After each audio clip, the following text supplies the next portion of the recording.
Hello friends, मैं अर्पित आपका स्वागत करता हूं आपके अपने परिवार Shiv Shakti super star classes में। आज फ्रेंड्स हम लोगों की जो क्लास होने वाली है बहुत ही दमदार क्लासेस चलेगी। आज पहले सभी लोग क्लास को एक बार दमदार तरीके से शेयर कर दें और एक बार कमेंट करके बताइएगा कि आज सभी तक आपकी जो वॉइस वगैरह है मेरी वो क्लियर पहुंच रही है। यदि पहुंच रही है तो सभी लोग एक बार कमेंट करके जरूर बताइएगा।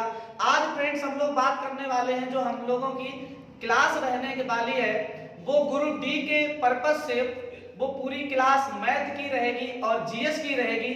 तो पहले जो हमारी क्लास रहेगी वो जीएस की क्लास रहेगी और जीएस की क्लास आज आपके लेने वाले हैं अनिल सर जिन्होंने जीएस को बहुत ही अच्छे से चीजों को ऑफलाइन बैच में पढ़ाया है, वो आज आपकी ऑनलाइन क्लास में भी आपके ऑनलाइन माध्यम से आज आपकी लाइव क्लास लेंगे। तो साथियों एक बार दमदार तरीके से सभी लोग क्लास को शेयर कर दो और क्लास को शेयर करने के बाद आज आपको दमदार तरीके से क्लास को देखना है। तो मैं बुलाना चाहूंगा हमारे प्रिय अनिल सर आए और बच्चों को थोड़ा बताइएगा सभी को क्या आपकी आज की क्लास रहने वाली है। चलिएगा अनिल सर, तो अनिल सर आते हैं। अनिल सर लीजिएगा, आप बताइएगा थोड़ा। हेलो भाई, आप सब लोगों का Shiv Shakti super star classes में आप सभी लोगों का स्वागत है। आज मैं आप लोगों को railway group D special railway group D के बारे में समझाएंगे और अच्छे विस्तार से समझाएंगे और आपको नोट करना है और समझना है और लाइक भी करना है। चलिए मैं आपको फिर आगे देखते हैं और पढ़ाते हैं और पढ़ेंगे। चलिए ठीक है, इस क्वेश्चन का सभी लोग आंसर करेंगे जो आपके सामने दिख रहा है और सभी लोग मिलकर आंसर देंगे। देखते हैं कौन पहले आंसर करता है। चलिए ठीक है, बहुत अच्छे, आप सभी लोग मिलकर आंसर करेंगे।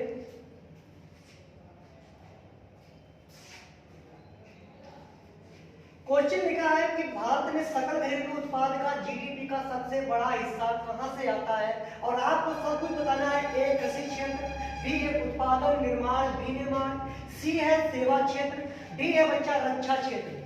फटाफट सभी लोग आंसर करें, सभी लोग फटाफट आंसर करें।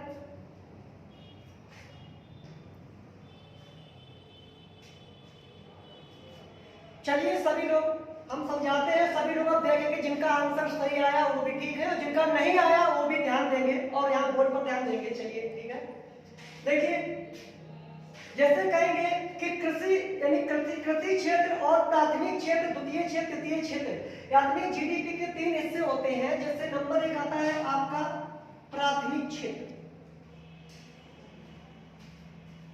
देखिए प्राथमिक क्षेत्र, और बच्चा दूसरा है द्वितीय क्षेत्र, द्वितीय क्षेत्र। तीसरा बच्चा है तृतीय क्षेत्र।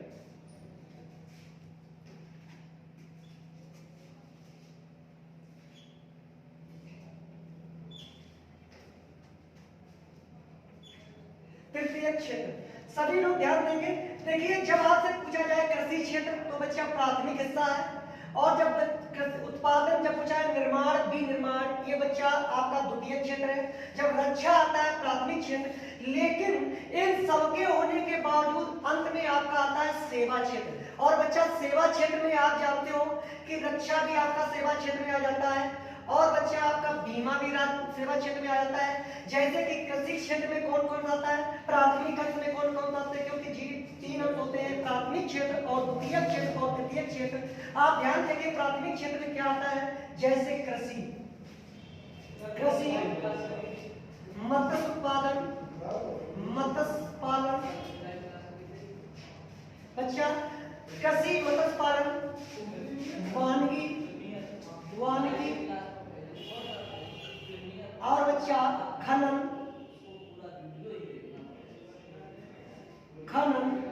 और बच्चा तीसरा आता है पशुपालन।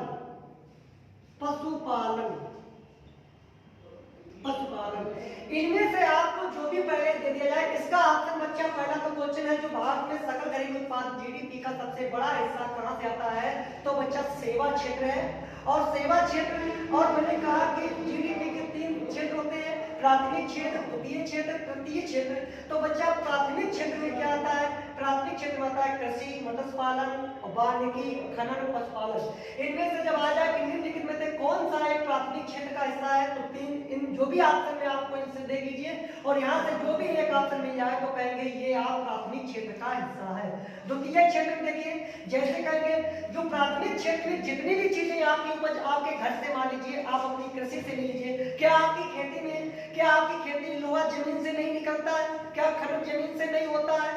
क्या मछली को कृषि प्रधान दर्जा नहीं दिया गया कि जैसा कि केंद्र सरकार ने मछली पालन को कृषि प्रधान दर्जा दे दिया गया है, तो मछली पालन भी प्राथमिक क्षेत्र के अंश में चला जाएगा। ये ध्यान रखिए। क्या बच्चा आपका पशुपालन कृषि पे आधारित नहीं है? अगर है हाँ, तो प्राथमिक क्षेत्र में चला जाएगा। अब देखिए द्वितीय क्षेत्र में, अब जो बच्चा प्राथमिक क्षेत्र में उत्पादित होने के बाद वह द्वितीय क्षेत्र में भेजा जाएगा। जैसे पहले तो बच्चा होगी बिजली, पहले होगी बिजली, यानी पहले लगेंगे विद्युत बिजली, फिर बच्चा होगी आपका निर्माण, फिर बच्चा होगा विनिर्माण, विनिर्माण। देखिए निर्माण, विनिर्माण और बिजली, बच्चा ये सब आपके द्वितीय क्षेत्र में जो भी आएंगे, पहले बिजली लगेगी, कंपनियां लगेगी और इसके बाद निर्माण होगा, विनिर्माण होगा। यहाँ के बाद निर्माण होने के बाद वही वस्तु बच्चा तृतीय क्षेत्र में भेज दी जाती है और बच्चा तृतीय क्षेत्र में भेज जाती है जो आपके उपयोग में लाई जाएगी और वही वस्तु आपकी सेवा क्षेत्र कहलाएगी। तो बच्चा जो तृतीय क्षेत्र होता है वो सेवा क्षेत्र होता है। सेवा क्षेत्र में क्या क्या आता है? जैसे बीमा, जैसे बच्चा बीमा, व्यापार, बीमा, व्यापार, शिक्षा, आयात और निर्यात। अब देखिए बीमा, व्यापार, शिक्षा, ये सब, अब ये जो भी चीजें प्राथमिक क्षेत्र में आपने उत्पादित की हैं और प्राथमिक क्षेत्र के उत्पादित होने के बाद जो हम द्वितीय क्षेत्र में चले जाते हैं और यहाँ विद्युत होती है, बिजली लगाई जाती है और यहाँ निर्माण का विनिर्माण और निर्माण होने के बाद आपके तृतीय क्षेत्र में भेज दिया जाता है। जो आपका जो तृतीय क्षेत्र का हिस्सा होता है वो सेवा क्षेत्र कहलाता है। क्वेश्चन तो बच्चा यही लिखा है कि भारत में सकल घरेलू उत्पाद जीडीपी का सबसे बड़ा हिस्सा क्या है, तो बोलेंगे सेवा क्षेत्र है। और सेवा क्षेत्र में क्या होता है? प्राथमिक क्षेत्र से जो वस्तुएं उगाई जाएंगी, उत्पादित की जाएगी, द्वितीय क्षेत्र में भेजी जाएंगी, द्वितीय क्षेत्र में जो निर्माण, विनिर्माण होने के बाद तृतीय क्षेत्र में भेजी जाएगी, जो वस्तु तृतीय क्षेत्र में जाएगी बच्चा वो सेवा क्षेत्र कहलाएगी। तो आप सेवा क्षेत्र तृतीय क्षेत्र कहलाता है। अगर क्वेश्चन यहीं से ये कर दिया जाए कि जैसे जैसे प्राथमिक क्षेत्र के अंश में वृद्धि की जाए तो बताइए किस क्षेत्र के अंश में कमी होगी। तो बच्चा यानी प्राथमिक क्षेत्र के अंश में वृद्धि की जाए तो तृतीय क्षेत्र के अंश में कमी आएगी। यदि द्वितीय क्षेत्र के अंश को बढ़ाया जाएगा तो बच्चा प्राथमिक क्षेत्र के अंश में कमी आएगी और तृतीय क्षेत्र के अंश में वृद्धि होगी। क्योंकि द्वितीय क्षेत्र बढ़ाया जाएगा, कंपनियां बढ़ाई जाएंगी, उद्योग धंधे बढ़ाए जाएंगे, तो बच्चा खेती का जो एरिया है वो घटेगा। और जब कहीं खेती एरिया घटेगा और खेती हमेशा, कृषि हमेशा प्राथमिक क्षेत्र में आती है, इसीलिए प्राथमिक क्षेत्र के अंश में कमी आएगी और तृतीय क्षेत्र में वृद्धि होगी। चलिए बच्चों, आपने जैसा कि पहला प्रश्न समझा होगा अच्छे से, थोड़ा मैंने पहला प्रश्न आपको अच्छे से थोड़ा डीप नॉलेज दिया है और दूसरा क्वेश्चन आप फटाफट आंसर देंगे सभी बच्चे। बहुत बढ़िया, आप सभी बच्चे अच्छा प्रयास कर रहे हैं और सभी बच्चे इसी तरीके से प्रयास करते रहेंगे तो कहीं ना कहीं आप सक्सेस होंगे। बहुत बढ़िया प्रयास कर रहे हैं सभी लोग। चलिए, हम किसी का नाम नहीं लेंगे क्योंकि फिर हमें समझाने में थोड़ी समस्या आएगी। आप इसी तरीके से सभी लोग शेयर और लाइक करते रहिए और अपना प्रयास जारी रखिए और हम आपको समझाने का प्रयास जारी रखेंगे। आप समझने का प्रयास करेंगे, हमें समझाने का प्रयास करेंगे। चलिए समझिए। देखिए, सिक्किम भारत में डॉट का सबसे बड़ा उत्पादक है। आपको भरना है कि सिक्किम भारत में सबसे बड़ा उत्पादक किसके लिए जाना जाता है। आप बताएंगे बड़ी इलायची, फिर बी छोटी इलायची, सी लीची, फिर डी सेब। तो बच्चा इसमें भरेंगे कि सिक्किम भारत का बड़ी इलायची के लिए फेमस है। बड़ी इलायची का सबसे बड़ा उत्पादक राज्य सिक्किम है।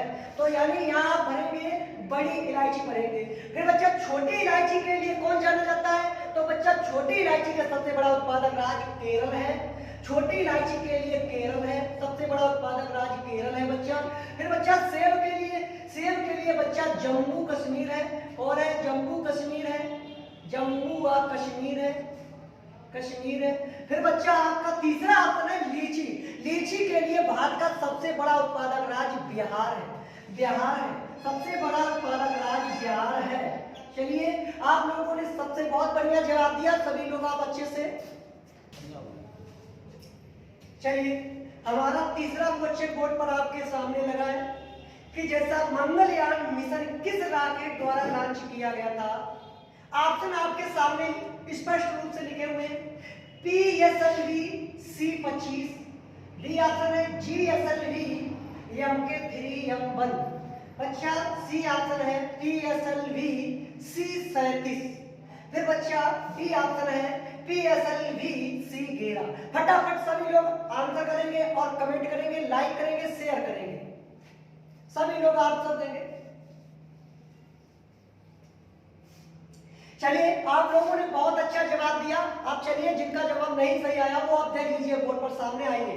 देखिए, मंगलयान मिशन किस रॉकेट द्वारा लॉन्च किया गया था। तो बच्चा आप देखेंगे यहाँ पर मंगलयान मिशन आपका लॉन्च किया गया था, यानी PSLV-25 किसके द्वारा किया गया था? PSLV-25 के द्वारा लॉन्च किया गया था। अब कहेंगे बी ऑप्शन दिया है GSLV Mk-3M1। ये बच्चा यहाँ पर जो है यानी चंद्रमा पर दूसरा अंतरिक्ष यान भेजा गया था। तो दूसरा चंद्रमा पर दूसरा मिशन भेजा गया था। और ये कब भेजा गया था? ये बच्चा 22 जुलाई 2009 को, यानी किसके माध्यम से लॉन्च किया गया था? दूसरा यानी चंद्रमा पर दूसरा। देखिए बच्चा, GSLV Mk-3M1 दूसरा चंद्रमा पर दूसरा अंतरिक्ष यान भेजा गया था, यानी 22 जुलाई दूसरा मिशन 22 जुलाई 2019 को भेजा गया था। चलिए, तीसरा है PSLV C-37। ये बच्चा सबसे बड़ा मिशन, इसमें एक साथ 104 उपग्रह भेजे गए थे। एक साथ 104 उपग्रह का परीक्षण एक साथ किया गया था 2017 में। ये बच्चा अब तक 2017 में अब तक ये सबसे बड़ा अभियान था, सबसे बड़ा मिशन था, क्योंकि इसमें PSLV C-37 के जरिए एक साथ 104 यानी प्रक्षेपण लॉन्च किए गए थे। और बच्चा डी है, तो डी में देखिए PSLV C-11। ये बच्चा पहला चंद्रयान मिशन छोड़ा गया था, पहला चंद्रयान मिशन पहुंचाया गया था। कब पहुंचाया गया था? यानी 22 अक्टूबर 2008 को। बच्चा, ये आपका पहला चंद्रयान मिशन भेजा गया था PSLV C-11 के जरिए 22 अक्टूबर 2008। चलिए बच्चों, आपके सामने जैसा कि चौथा क्वेश्चन आपका बोर्ड पे लगा रखा मैंने, ग्रामर ऑफ पॉलिटिक्स पुस्तक किसके द्वारा लिखी गई? सभी लोग कमेंट करेंगे और जवाब देंगे फटाफट। देखते हैं किनका पहले जवाब आता है। हम नाम किसी का नहीं लेंगे, पर जवाब किसका आना चाहिए।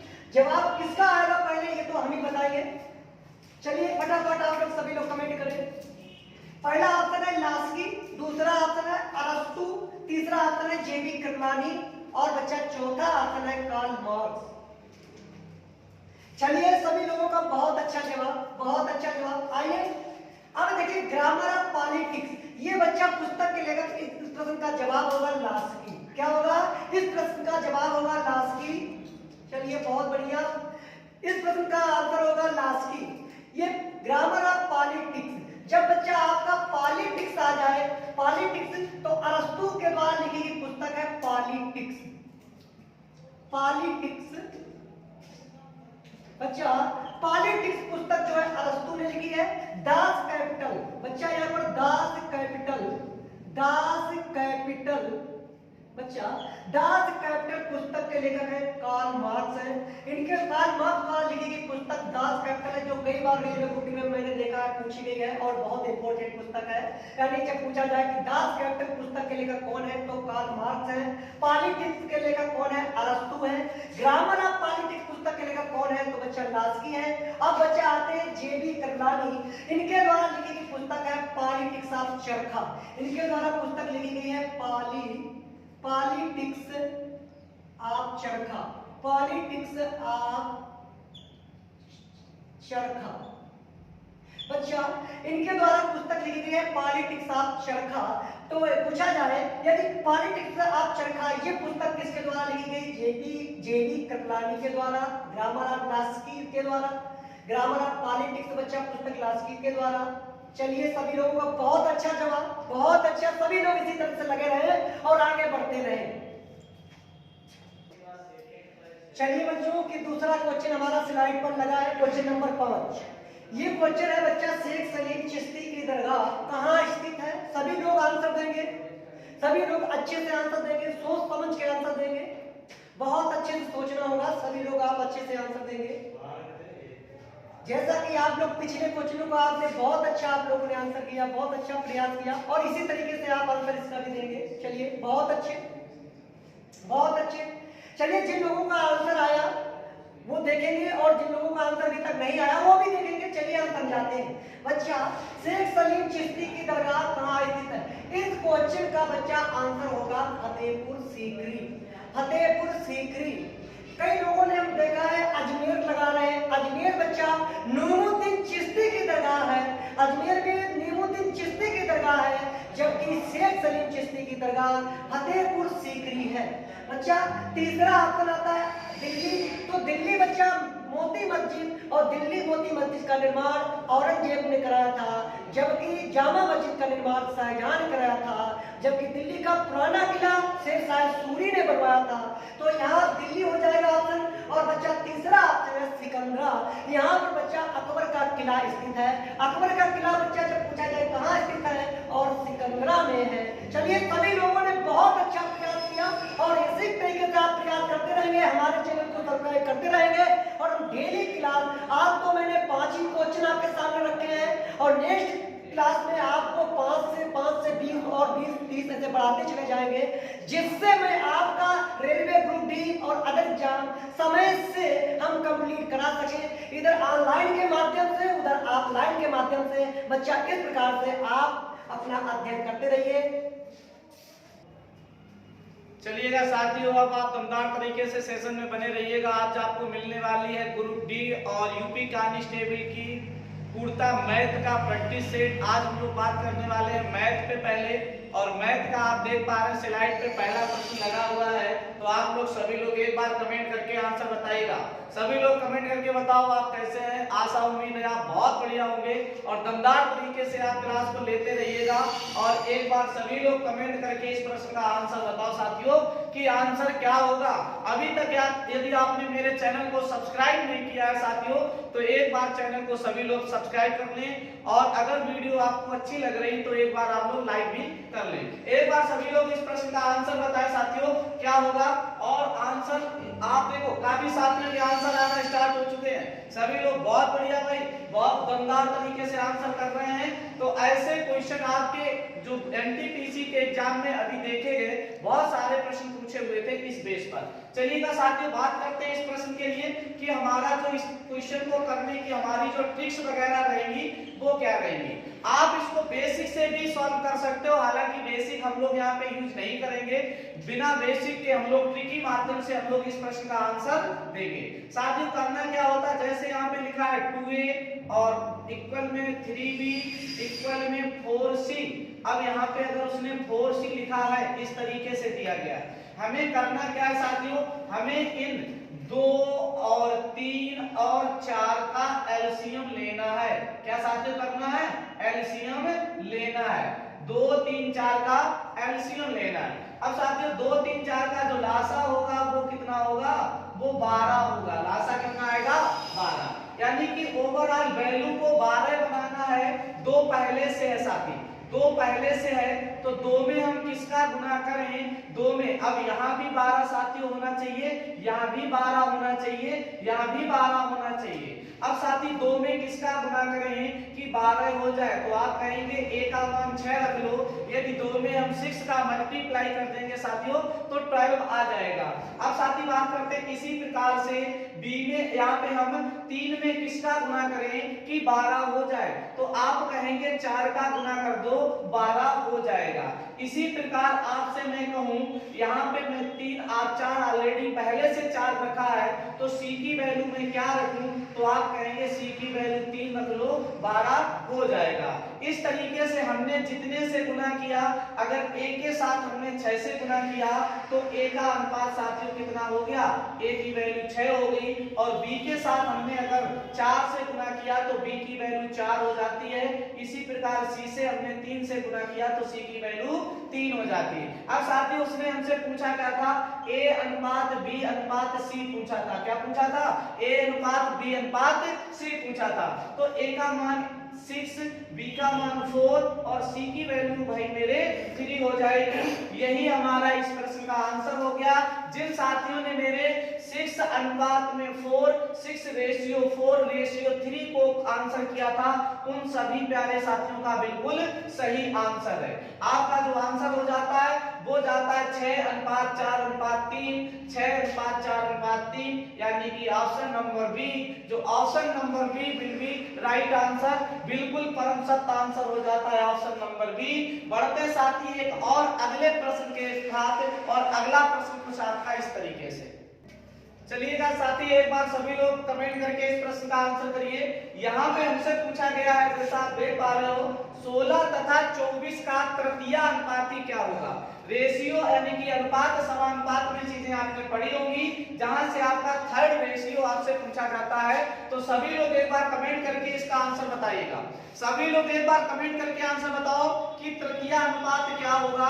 किस तरीके से आप तृतीय अनुपात निकालते हो जब आपकी दो वैल्यू दी जाती हैं, जब आपकी दो वैल्यू गिवन होती हैं तब आप कैसे निकालेंगे। एक बार सभी लोग कमेंट करके आंसर बताएं। चलिएगा साथियों, करने का जो हमारा तरीका होता है, जब आपके दो अनुपात हो, जब आपके दो अनुपात हो, मान लो a अनुपात b है, मान लो कितना है साथी, आपने देखा a अनुपात b है। अब थर्ड रेशियो की मैं बात करूं तो थर्ड रेशियो, अनुपात का मतलब ये अनुपात हो गया और समानुपात, एक साइन लगाइएगा साथी समानुपात का, एक साइन आप लगाइएगा समानुपात का। अब समानुपात में साथी अगर यहाँ सेकेंड बी रखा है तो यहाँ भी बी अनुपात में मान लिया थर्ड रेशियो को हमने x, क्या साथी मान लिया थर्ड रेशियो को x। और रेशियो का नियम होता है कि अंदर अंदर का गुना बाहर बाहर का गुना। तो साथी इन दोनों का गुना कराएंगे और इन दोनों का गुना कराएंगे। अब a में साथी, a में जब हम x का गुना कराएंगे, a में गुना कराया x का, a में गुना कराया x का, बराबर ये क्या हो जाएगा साथी b इंटू बी अर्थात b स्क्वायर। तो साथी x की वैल्यू जो आने वाली है, x की वैल्यू हमारी क्या आएगी, तो आप कहेंगे b इंटू बी यानी कि b स्क्वायर अपॉन में a। यही हमारा तृतीय अनुपात हो जाएगा। क्या हो जाएगा, b इंटू बी अपॉन में a।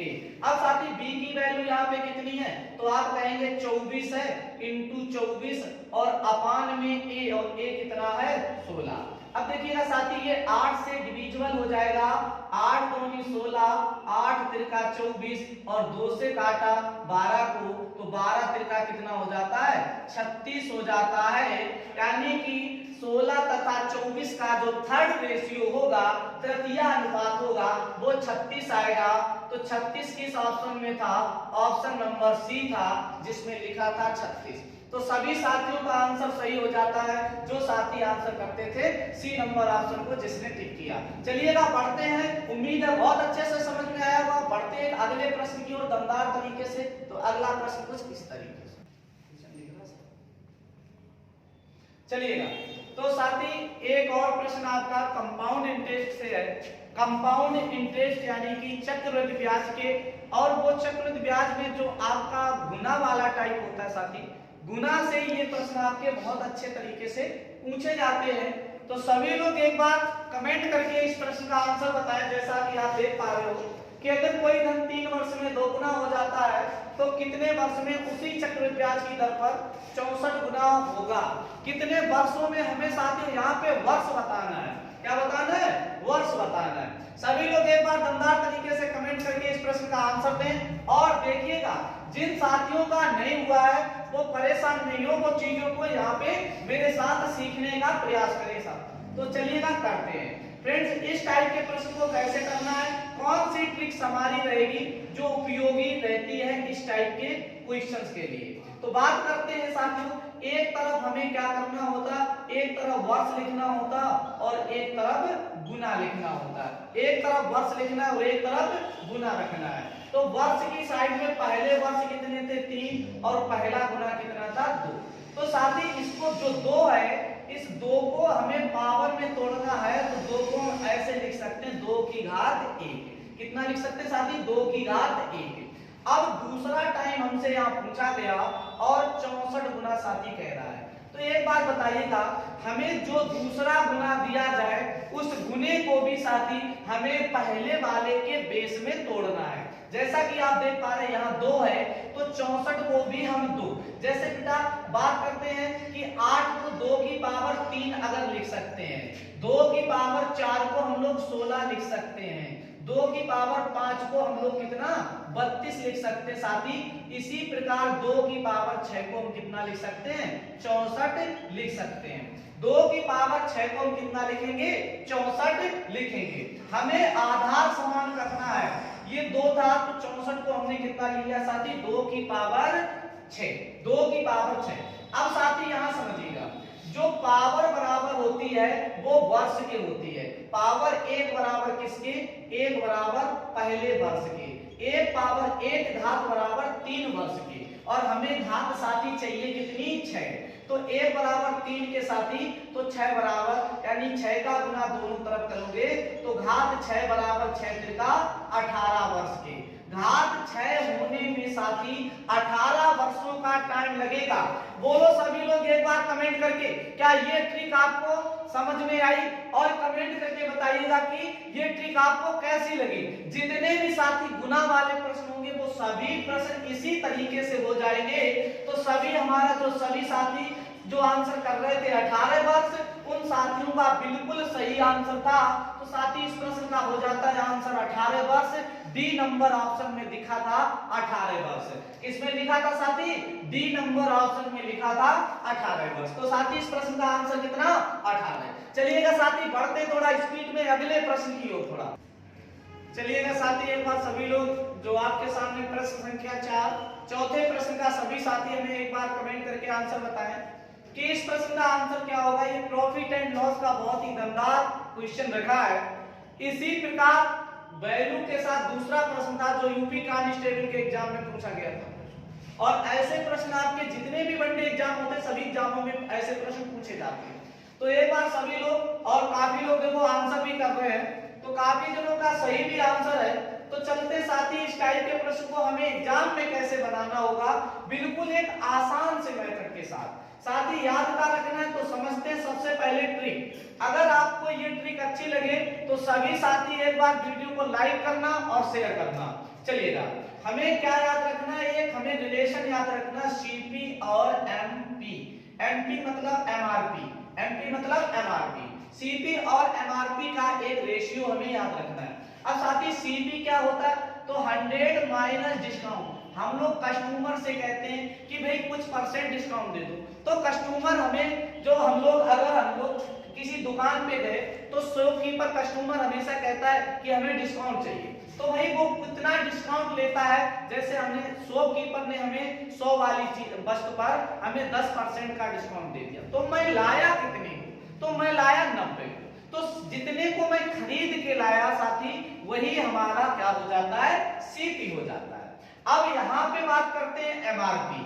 तो एमआरपी क्या होता है साथी? एमआरपी के लिए याद रखेंगे 100 प्लस प्रॉफिट परसेंटेज। सीपी के लिए याद रखेंगे 100 माइनस डिस्काउंट परसेंटेज। और एमआरपी के लिए याद रखेंगे 100 प्लस प्रॉफिट परसेंटेज। ऐसे बना लेंगे, शानदार तरीके से आंसर आ जाता है। अब साथी 100 माइनस डिस्काउंट, डिस्काउंट कितना था? 20% का, तो डिस्काउंट हो गया 20% का। दूसरा साथी रिलेशन, इसमें रेशियो का साइन 100 प्लस प्रॉफिट परसेंटेज, कितना लाभ कमाया 12%, तो साथ ही इसमें 12 जोड़ना है। तो इस तरीके से आपका ये सीपी हो गया 80% और एमआरपी हो गया साथी 112%। इस तरीके से आपका रेशियो बन गया। अब साथी इसको डिवाइड कर लेते हैं, तो यहां से देखिएगा सभी लोग, जब हम लोग इसको डिवाइड करेंगे तो ये अभी आपकी वैल्यू है किससे डिवाइड हो जाएगी, तो साथी ये वैल्यू आपकी 4 से डिवाइड हो जाएगी। 4 से डिवाइड किया 20 से 80 और 4 से डिवाइड किया 4 दूनी 8, 4 दूनी 8 और साथ ही बचा कितना, तो आपका बचा जाके 3 और 4 त्रिका हो गया साथी 32, तो 4 अट्ठे 32। अभी भी ये वैल्यू डिवाइड हो जाएगी, साथ ही इसको हम 4 से फिर डिवाइड कर सकते हैं, 4 पंचे 20 और 7 चौक 28। इस तरीके से हमारा जो सीपी का हो गया 5 और एमआरपी का हो गया 7। अब साथ ही एमआरपी की वैल्यू ही तो क्वेश्चन में दी थी, एमआरपी की वैल्यू कितनी साथी दी थी, एमआरपी की वैल्यू 840 रुपया, जबकि अनुपात में साथी कितना आया है, अनुपात में 7 आया है, तो 7 की वैल्यू 840, 12 सते 84, 1 की वैल्यू साथी कितनी आ गई 120 रुपया आ गई। जो अनुपात में फ्रेंड्स यहाँ पे 1 होगा वो रुपए में होगा 120 रुपए। अब साथी बात करते हैं सीपी, तो सीपी के लिए हमें याद रखना है सीपी हमारा कितना है 5 और 1 बराबर 120, तो 5 बराबर किसके, तो 120 में 5 का गुना कराएंगे साथी, तो आंसर हो जाएगा क्रयमूल्य आपका आएगा 600 रुपए। कितना क्रयमूल्य आ गया 600 रुपए। जिन साथियों ने ऑप्शन नंबर 1 को टिक किया था उन सभी का बिल्कुल सही आंसर है। बहुत ही दमदार क्वेश्चन है साथी। रिलेशन सिर्फ एक याद रखना कि सीपी कैसे मिलेगा 100 माइनस डिस्काउंट, एमआरपी कैसे मिलेगा 100 प्लस प्रॉफिट परसेंटेज। इस तरीके से हम रेशियो बना लेंगे और इस क्वेश्चन को सॉल्व कर लेंगे। यदि एमआरपी दिया तो एमआरपी का अनुपात रखना है और साथ ही यदि सीपी दिया है तो सीपी का अनुपात रखना है। उम्मीद है कि ये प्रश्न आपको बहुत अच्छे से समझ में आया होगा। सभी लोग एक बार कमेंट करके बताओ क्या चीजें आपको बहुत अच्छे से प्रॉपर तरीके से समझ में आई या नहीं। यदि आई सभी लोग कमेंट में एक बार यस यस लिखिएगा। चलिएगा बढ़ते अगले प्रश्न की ओर। चलिएगा साथी एक बार और एक अगले प्रश्न की ओर। बहुत ही दमदार प्रश्न है और सिंपलीफिकेशन में यहाँ से एसएससी में प्रश्न पूछा जाता है, तो साथी सभी लोग इस प्रश्न का आंसर करके दिखाइएगा। और यदि आपको इसकी ट्रिक्स वगैरह जाननी है तो बने रहिएगा क्लास में, हम आपको इसकी बहुत ही दमदार टिप्स देंगे। चलिएगा साथी करना कैसे होता है। अब साथी इस टाइप के प्रश्न को अगर बेसिक से करेंगे तो हो सकता है आपसे थोड़ी सावधानी हटी और ये प्रश्न आप गलत कर बैठेंगे। तो साथी यहाँ पे क्या करना है, आपको जो हर होगा ट्रिक हमारी क्या रहेगी, जो अंश होगा उसको पहले रखना है और जो हर है उसको बाद में रखना है। अब साथी यहाँ पे 3 है तो 3 का गुना करना है। कितने का गुना करना है 3 और साइन देखो प्लस का साथी, तो 3 का पहले गुना करना है साथी फिर जोड़ना है। इसके बाद अगला पॉइंट है साथी, यहाँ पे 2 पॉइंट थे क्योंकि इधर वाले देखिएगा ये कितने पॉइंट हैं तो आप काउंट करेंगे 2 पॉइंट हैं, तो 2 पॉइंट ऐसे आप लोग 2 रिक्त स्थान बना लीजिएगा। पहले पे 3 रखना है क्योंकि यहाँ 3 दिया है, दूसरे में 2 रखना है क्योंकि 2 दिया है। पहले गुना फिर जोड़ना है। अब साथी यहाँ देखिएगा 4 त्रिका 12 और अगर सबका प्लस का साइन है 4 त्रिका 12 और 12 में 1 जोड़ेंगे साथी तो कितना हो जाएगा, तो हो जाएगा 13। 12 में क्या किया तो मैंने कहा 4 में इसका गुना करना है 3 में और प्लस करना है 1, तो 4 त्रिका 12 और 1 जोड़ेंगे कितना साथी 13। अब क्या साथी करना है, पहले 2 में गुणा करना है फिर 4 जोड़ना है, तो 13 दूनी 26 और 4 जोड़ा साथी तो कितना हो जाता है 30 हो जाता है साथी। उम्मीद है कि समझ में आया होगा। पहले गुना करना है फिर जोड़ना है, जब ये वैल्यू अलग अलग हो, डिफरेंट वैल्यू हो तब आपको अलग ऐसे पोर्शन से करना है, अन्यथा आप बिल्कुल आसान तरीके से कर लेंगे। साथी जो अंश है उसको पहले लिखा था तो 13 हो जाएगा अंश और हर हो जाएगा कितना 30, तो इस प्रश्न का जो आंसर है वो 13/30 हो जाएगा। ये आपको बहुत अच्छे से समझ में आया होगा और मैंने ऑफलाइन के बैच में पढ़ा रखा है बहुत अच्छे से। चलिएगा तो साथी इस प्रश्न का जो आंसर है वो हो जाएगा ऑप्शन नंबर बी के साथ। ऑप्शन नंबर बी के साथ जाएगा जहां पे लिखा था 13/30। चलिएगा पढ़ते हैं अगले प्रश्न की ओर। चलिएगा साथियों एक और बहुत ही दमदार प्रश्न के साथ। और बहुत ही अच्छा प्रश्न है। और ये ऐसे प्रश्न आपके परसेंटेज में भी पूछे जाते हैं और एलिगेशन एंड मिक्सचर में भी ऐसे प्रश्न आपसे पूछे जाते हैं। तो फ्रेंड्स सभी लोग एक बार हमें इस प्रश्न का आंसर करके दिखाएं कि जो आपके सामने प्रश्न संख्या 6 है, प्रश्न संख्या 6 में आंसर क्या आएगा। इसको करने का तरीका मैंने बहुत अच्छे से डिस्कस किया था और आज मैं सभी अपने ऑनलाइन स्टूडेंट को भी ये तरीका देना चाहूंगा। चलिएगा फ्रेंड्स करते हैं इस ट्रिक को, इस क्वेश्चन को ये शानदार ट्रिक्स के साथ। और वो हमारी ट्रिक्स क्या रहेगी, तो ट्रिक्स क्या रहेगी साथी, सबसे पहले हमें याद रखना है कि जो टोटल मिक्सचर है उसको एक साइड में ऊपर रख लेते हैं। टोटल कितना था 450 लीटर। अब उसने कहा मिश्रण में नमक, तो साथी एक तरफ नमक लिख लो और एक ऑप्शन बना लो जिसमें आपको पानी रखना है। और साथी यहाँ पे उसने बात करी है कि अगर 92% नमक है, 92%, अगर 92% इसमें नमक है तो साथी क्योंकि मिश्रण जो रहेगा वो आपका 100% रहेगा। और साथी अगर हमने बात करी 92% नमक है तो पानी कितना हो गया, तो आप कहेंगे पानी 8% हो गया।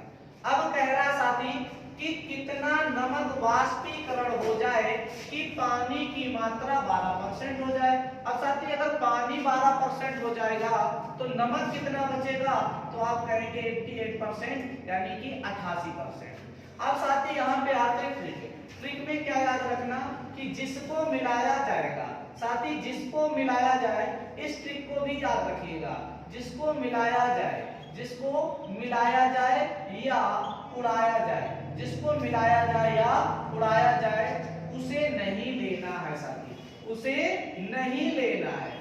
जिसको मिलाया जाए या उड़ाया जाए उसे नहीं लेना है, इस ट्रिक को भी याद रखिएगा। अब साथी अगर पानी को मिलाया गया तो पानी को नहीं लेना है, नमक को मिलाया गया तो नमक को नहीं लेना है। अब उसने क्या मिलाया जाए या फिर उड़ाया जाए, तो साथी वाष्पीकरण का मतलब होता है उड़ाया गया है। कौन लाया गया, नमक उड़ाया गया, तो नमक को नहीं लेना है। कह रहा कितना नमक वाष्पीकरण हो जाए तो नमक की मात्रा को उड़ाएगी, तो नमक को नहीं लेना है। साथ ही नमक को नहीं लेना, इधर जो भी वैल्यू बचे उसके साथ बटे का साइन और अनुपात बना लो। साथ ही 4 दूनी 8 और 4 त्रिका 12, कितना बचा 2/3। अब इसका जितना भी मिश्रण था, मिश्रण कितना था साथी 450, इसी 450 के साथ 2/3 का गुना करा दो। 3 से काटा 150 बार, 150 इंटू 2 तो साथी 300 बचेगा। कितना बचेगा 300। पहले 450 लीटर था, अब बचता है 300 लीटर। तो साथी यहाँ पे नमक उड़ाया गया, कितना उड़ाया गया, तो आप कह देंगे इन दोनों का अंतर। साथी अंतर कितना आएगा 450 से और 300 के बीच जो अंतर आएगा वो 150 लीटर का आएगा। जितना अंतर आया वही उड़ाई हुई, वही वाष्पीकरण की मात्रा आ गई। उम्मीद है कि ये प्रश्न और ये ट्रिक बहुत ही आपको अच्छी लगेगी और इसी ट्रिक्स के माध्यम से आप ऐसे जितने भी साथी प्रश्न बनेंगे सभी प्रश्नों को आसान तरीके से सॉल्व कर पाएंगे। चलिएगा साथी एक और दमदार प्रश्न के साथ और अगला प्रश्न आपको देते हैं। चलिएगा साथियों एक बहुत ही दमदार क्वेश्चन आपका सिंपल इंटेंस से और साधारण व्यास से। जैसा आपको मालूम होता कि गुना वाले प्रश्न आपके एग्जाम में बहुत ज्यादा पूछे जाते हैं साथियों, तो आज हम लोग जो बात करने वाले अगला टाइप अगला क्वेश्चन जो आपका सिंपल इंटरेस्ट पे और गुना वाला प्रश्न है, इसको साथियों आपके पास दो तरीके होते हैं, या तो इसको बेसिक से कर लीजिएगा एक, या तो मैं आसान सी ट्रिक बता रहा हूं उसके माध्यम से आपका आंसर आ जाएगा। अब बात करते हैं साथियों कि इसमें क्या, जब आपका P और आपका अगर P कांस्टेंट होता साथियों, जो P आपका है वो कांस्टेंट अगर वैल्यू है, अगर P कांस्टेंट वैल्यू है तो जो हमारा ब्याज है वो साथियों ब्याज किसके प्रोपोर्शनल होगा, RT के प्रोपोर्शनल होगा। अगर साथियों हमारा P और R कांस्टेंट है साथी, P और R कांस्टेंट है तो जो ब्याज होता है साथी वो किसके प्रोपोर्शनल होता है? तो ब्याज हमेशा टाइम के प्रोपोर्शनल होता है। अगर साथी P और मूलधन और टाइम कांस्टेंट है, इन पॉइंटों को जानना अति आवश्यक है। तो जो हमारा ब्याज होगा वो ब्याज हमेशा रेट के प्रोपोर्शनल होता है। ये साथियों कुछ पॉइंट होते हैं इस क्वेश्चन को करने के, तो ये पॉइंट हमें भी मालूम होना चाहिए। अब साथियों बढ़ते इस प्रश्न को अगर हम लोग बिल्कुल आसान मेथड से करना चाहेंगे तो किस तरीके से करेंगे?